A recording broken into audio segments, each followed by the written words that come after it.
Experts think that many countries, including the UK and the US, are in the midst of the worst recession seen in decades.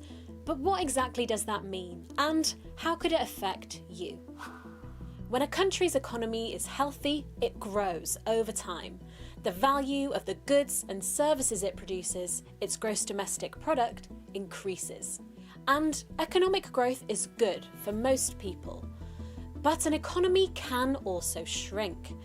A recession is usually defined as when this happens for 2-3-month periods or quarters in a row. The last time this happened in many countries was during the global financial crisis, which started in 2007.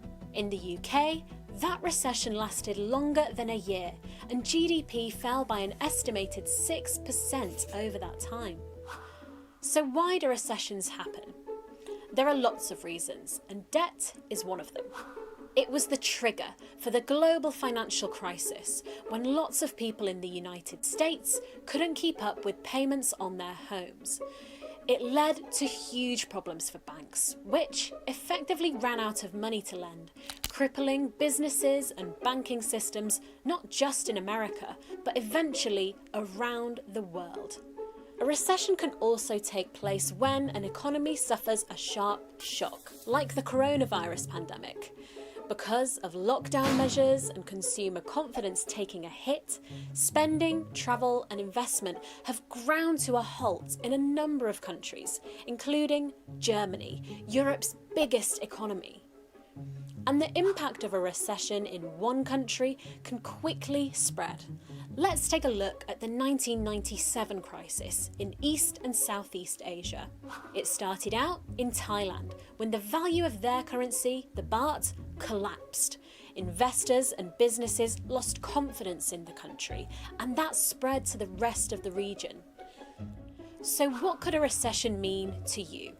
Companies are more likely to cut jobs, and people staying in work might have to accept pay cuts or reduced hours, leaving them worse off financially.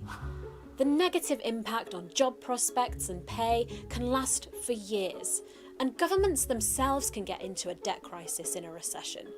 As businesses and people pay less tax, pressure can build to cut public spending and services. If a recession carries on for a long time, or it's particularly bad, it's known as a depression.